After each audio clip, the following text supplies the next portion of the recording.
Welcome back to another Remnant 2 build guide. My name is Dudley and today I'll be showcasing my latest build, the Eldritch Knight. The Eldritch Knight is a versatile Ritualist build with a fun playstyle centered on inflicting status effects. This hybrid DPS tank build is able to shrug off damage from apocalypse level enemies, all while dealing substantial range and status effect damage of its own. Now onto the build. First up, Archetypes. For our prime archetype, we'll be using Ritualist. Ritualist's prime perk, Vial, provides 15% additional status effect damage. Vial will also spread status effects to nearby enemies upon kill, making it one of Ritualist's strongest mobbing tools. Ritualist also provides 20% damage and 10% crit chance to targets suffering from a status effect. Additionally, the Dark Blood and Purge perk help to mitigate any incoming negative status effects. For our secondary archetype, we'll be going with Challenger. Challenger synergizes well with Ritualist as it provides up to 35% all damage, boosting not only our range damage but also the various dots we'll be applying. Challenger also provides up to 10% crit chance and a 50% reduction to stamina cost penalty. Finally, the Intimidating Presence and Face of Danger perks will grant some additional tankiness as well as a slight damage boost. Next up, Archetype skills. For the Ritualist skill, I recommend Eruption. This skill creates an explosion on all enemies within 15 meters, making it an excellent skill for mobbing. The damage scales with each unique status effect on a target, so be sure to pop it only after applying your dots. More importantly, Eruption refreshes all current status effects on a target, allowing us to consistently maintain status effect uptime on bosses. You may also opt to run Miasma. Miasma applies Bleeding, Burning, Overloaded, and Corroded to all enemies within 15 meters. The downside to Miasma, however, is that the cooldown is somewhat long when compared to Eruption, making it a bit more cumbersome to maintain status effect uptime while bossing.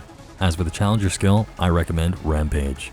At max rage stacks, this skill grants up to 50% range damage and reload speed, as well as 30% fire rate and movement speed. Due to Ritualist status effect damage, rage stacks are filled rapidly, making Rampage a potent tool for bossing. Alternatively, we have Challenger's War Stop skill. This skill provides another mobbing option while clearing dungeons. Now for trade allocation. Since we're running Ritualist and Challenger, we are given Affliction and Strongback for free. Affliction increases status effect duration by 100%, allowing us to better manage the uptime of our dots. As for Strongback, it increases dodge weight threshold by 15, opening up the possibility of running full Leto's Mark II. Start out by putting the first 10 points into Amplitude, which increases AoE size by 50%. This perk is extremely powerful when paired with Ritualist, extending the range of Eruption, Miasma, and Vial from 15 meters to 22.5 meters. Next, max out Expertise. Expertise reduces skill cooldowns by 20%, ensuring we have access to our Ritualist skills when we need them. Max out Vigor and Fortify to increase max health by 30 and armor effectiveness by 50%, increasing our survivability. Next, max out Regrowth and Triage to increase health generation by 1.5 per second and healing effectiveness by 50%.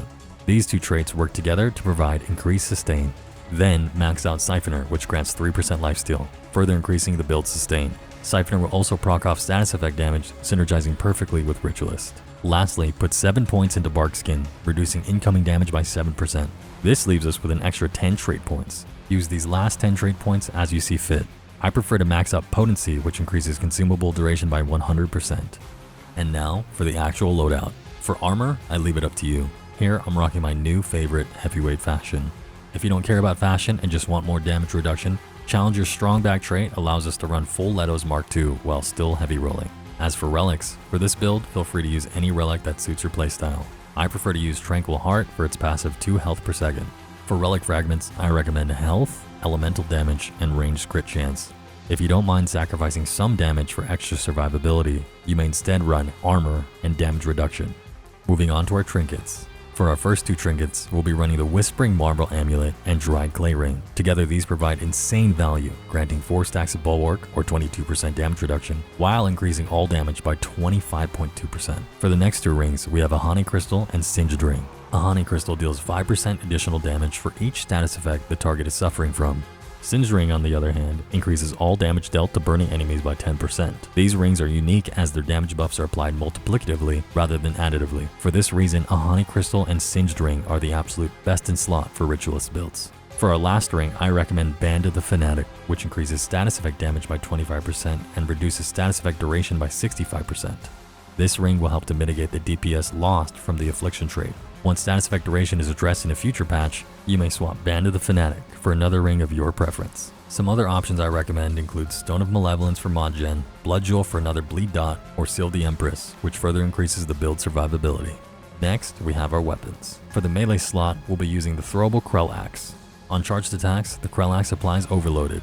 When paired with the Ritualist Prime perk, the Krell Axe becomes a potent mobbing tool. For the Mutator, I recommend Tainted Blade, which applies another stack of Corroded. For the handgun, I recommend the Corrupted Rune Pistol. This weapon is essentially a pocket AR that features a unique mod called Death Brand.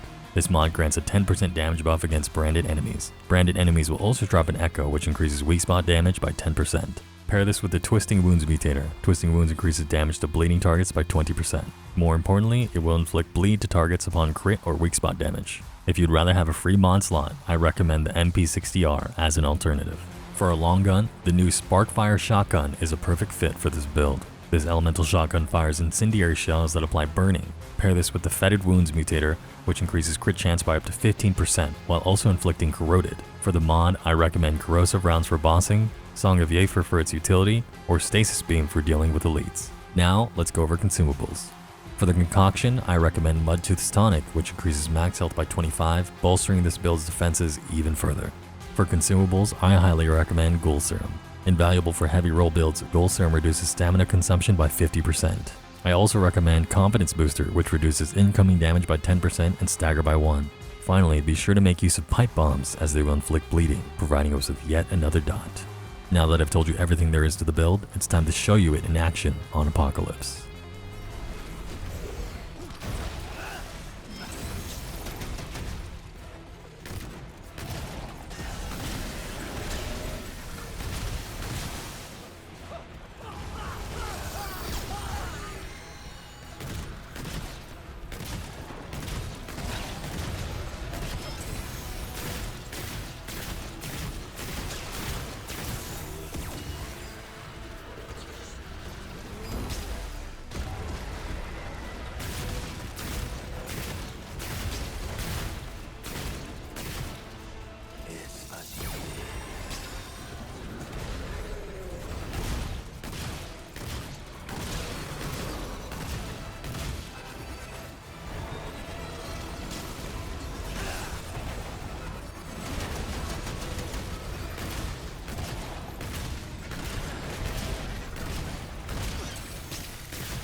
I hope you enjoy the Eldritch Knight build as much as I have. A lot of time was spent on build testing and putting this video together, so if you enjoyed it, please give a thumbs up and consider subscribing to the channel. If you have any build ideas you'd like to share, leave a comment down below or post it in the community Discord. For more content like this, check out my live stream on Twitch where I regularly stream Remnant 2 and more. Thank you so much for checking out my build guide. My name is Dudley and I hope to see you in the next video.